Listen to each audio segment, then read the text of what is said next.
Assalamualaikum warahmatullahi wabarakatuh. Oke, brother and sister, kembali lagi dengan layar 13. Oke, brother and sister, kali ini saya akan merangkum alur cerita dari film Vivarium. Kisah sepasang suami istri muda sedang berpikir untuk membeli rumah, dan untuk tujuan ini mereka mengunjungi salah satu agen real estate, yaitu tempat mereka diterima oleh agen penjualan rumah yang tidak dikenal yang menemani mereka ke pengembangan perumahan baru yang misterius dan aneh untuk menunjukkan rumah satu keluarga kepada mereka. Tetapi di sana mereka malah terjebak dalam rumah-rumah di komplek yonder yang seperti labirin. Karena di komplek itu terdapat rumah, jalan, awan yang sama, identik. Oke, brother and sister, sebelum saya mulai ke alur ceritanya, untuk antum-antum semua yang belum sholat, silahkan sholat dulu gitu, biar tenang dan damai. Oke, bismillah.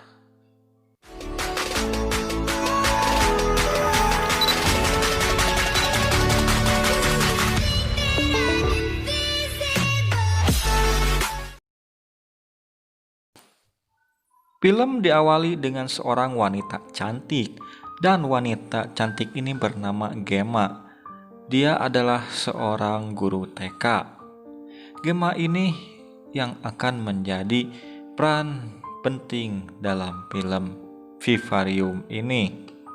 Setelah pulang dari mengajarnya, Gemma langsung menjemput suaminya karena mereka berencana ingin membeli rumah.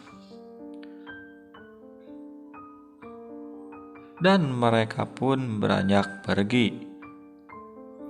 Lanjut, di perjalanan mereka singgah ke tempat agen real estate, yaitu tempat penjualan rumah. Di sana Rema dan Tom, yaitu suaminya Gemma, disambut baik oleh Martin, yaitu Martin seorang pekerja di tempat penjualan rumah itu. Tidak lama kemudian, Gemma dan Tom diajak untuk melihat-lihat rumah yang ada di komplek yonder. Di sini sudah diperlihatkan yang sangat aneh sekali gitu di komplek ini, karena rumahnya begitu sama. Setelah sampai, Gemma dan Tom diperlihatkan rumah nomor 9. Di sini mereka pun masuk ke dalam dan melihat seisi rumah nomor 9 tersebut. Dan setelah mereka melihat seisi rumah, mereka diajak oleh Martin ke belakang rumah, yaitu ke taman. Dan di situ si Martin pergi meninggalkan mereka tanpa sepengetahuan Gemma dan Tom. Setelah Gemma merasa aneh karena si Martin kok tidak ada, si Gemma akhirnya mencari si Martin. Setelah Gemma mencari kesana kemari, ternyata Martin sudah pergi dengan mobilnya. Akhirnya Gemma dan Tom pun pergi juga untuk pulang.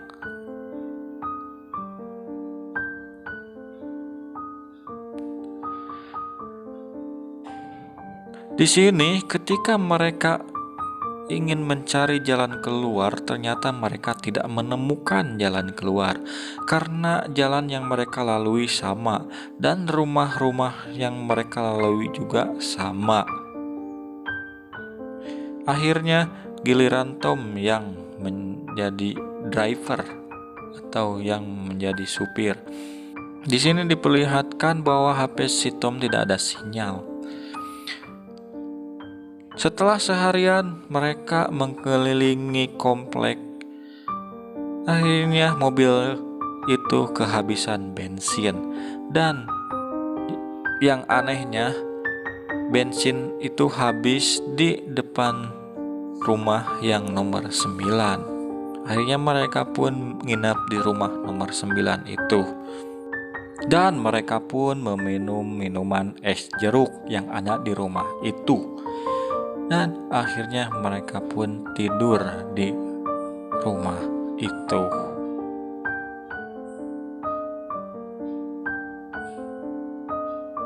Lanjut, keesokan paginya Tom dan Gemma ingin mencari bantuan lewat atap rumah nomor 9 itu. Dan ketika si Tom sampai di atas rumah, dilihat bahwa tidak ada ujung di komplek itu. Dan mereka pun bingung. Akhirnya si Tom memutuskan untuk mengikuti arah matahari untuk keluar dari komplek itu. Seharian Tom dan Gemma mencari jalan keluar dari komplek itu yang seperti labirin, tetapi mereka tidak menemukannya. Setelah hampir malam, mereka malah kembali ke rumah nomor 9 itu. Dan di luar rumah Gemma menemukan kotak yang di dalamnya ada makanan. Dan kotak itu akhirnya dibawa oleh si Tom untuk membakar rumah nomor 9 itu. Akhirnya rumah nomor 9 itu terbakar habis.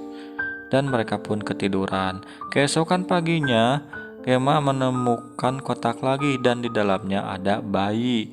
Di dalam kotak itu dituliskan, besarkan anak ini dan kalian akan bebas. Setelah Gemma dan Tom dikirim seorang bayi, kebingungan semakin menjadi setelah rumah nomor 9 yang semalam dibakar kini kembali menjadi utuh. Oke, lanjut. Scene berganti ketika si bayi sudah menjadi anak-anak. Dan anak ini banyak sekali keanehannya. Selain ia bisa menirukan gaya si Tom dan gaya Gemma, si anak ini suka berteriak kalau misalkan telat dikasih makan. Dan selain itu juga anak ini tumbuh dengan sangat cepat begitu. Menipa belit ieu teh ngomong teh. Jadi hanya beberapa hari saja si bayi sudah menjadi anak-anak begitu, brother and sister.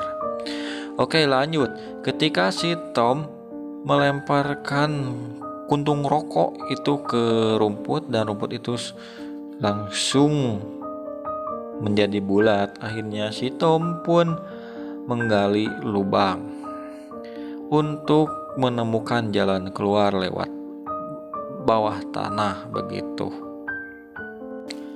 Lanjut. Scene di sini memperlihatkan si anak sedang berteriak dan akhirnya si Tom pun stres dan marah terhadap si anak itu dan akhirnya si anak itu dikurung di mobil. Si Gemma yang tidak terima juga akhirnya si Gemma dibawa masuk ke dalam. Tetapi akhirnya anak itu diselamatkan oleh si Gemma. Jadi si Tom ini stres dengan apa yang telah dialami olehnya karena tidak bisa pulang. Oke, lanjut. Di sini scene diperlihatkan si anak itu telah menjadi dewasa hanya dengan beberapa hari saja. Jadi di sini bisa diperlihatkan bahwa si Gemma ini tetap muda begitu, tapi anak-anak itu tumbuh menjadi dewasa. Jadi ini anak-anak yang tadi tumbuh dengan cepat hanya beberapa hari begitu, brother and sister. Dan ketika si anak itu ingin keluar jalan-jalan, si anak itu diikutin oleh si Gemma karena si Gemma ingin keluar, tetapi akhirnya si Gemma kehilangan jejak.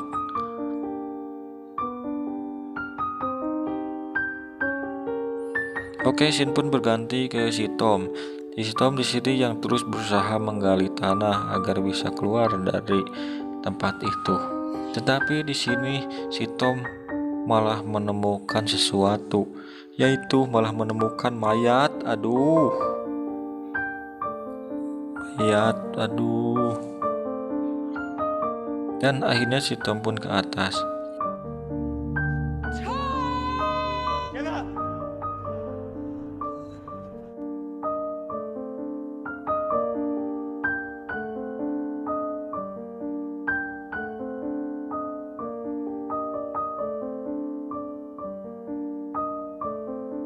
Di sini si Gemma yang ingin masuk ke rumah tidak dibukakan pintu oleh si anak itu, dan akhirnya mereka tidur di mobil. Ketika keesokan paginya, si Gemma melihat si Tom yang udah parah dan memohon kepada si anak itu untuk menolongnya. Tetapi si anak itu malah membiarkannya. Ya teh, nah budak itu naon, alien atau naonnya, atau robot, namanya robot deh. Pan bijil ge, pan tadina ge orok.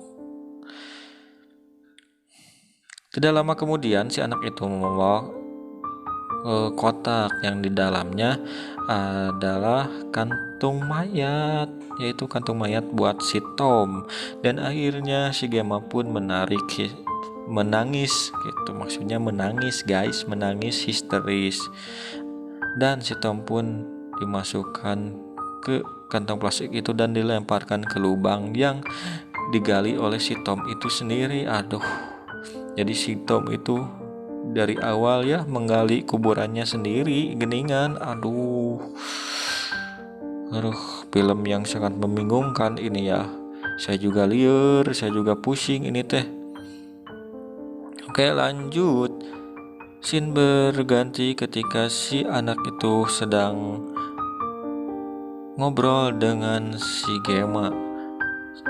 Yang di sini juga si Gemma udah lelah, udah capek. Dan si Gemma juga berada di dalam kantong mayat. Aduh, masih hidup deh si Gemma teh, dimasukkan kantong mayat. Aduh, ini anaknya bedebah, anak durhaka ini. Masih hidup, aduh udah digusur-gusur begitu dan dimasukkan ke lubang. Astagfirullahaladzim, dikubur juga ini. Aduh parah, ini anak durhaka ini ya. Dan akhirnya si anak itu pergi setelah menguburkan Tom dan Gemma. Dan akhirnya pemeran utama itu mati. Aduh, nggak ada kelanjutannya berarti ini film ya. Dan si anak itu menemui si Martin. Aduh, ternyata si Martin itu ternyata si Martin ini digantiin sama si anak itu karena si Martin ini mati alias dead. Aduh, begitu brother and sister. Dan film pun tamat. Oke, brother and sister, film ini tentang labirin. Saya juga sangat bingung ini film. Tetapi kasihan sekali ini pemeran utamanya meninggal dua-duanya begitu. Si Tom dan si Gemma mati ternyata. Biasanya kalau pemeran utama itu biasanya nggak mati ya, tapi di sini pemeran utamanya langsung mati. Oke, kita ambil hikmahnya dari film ini begitu brother and sister. Jadi hikmahnya, kita kalau mengenal seseorang atau mengenal orang yang baru kenal, kita jangan terlalu percaya begitu. Nanti kalau kita diculik ini bahaya, bisa kayak si Gemma dan si Tom begitu brother and sister. Jadi begitulah. Terima kasih udah menonton. Assalamualaikum warahmatullahi wabarakatuh.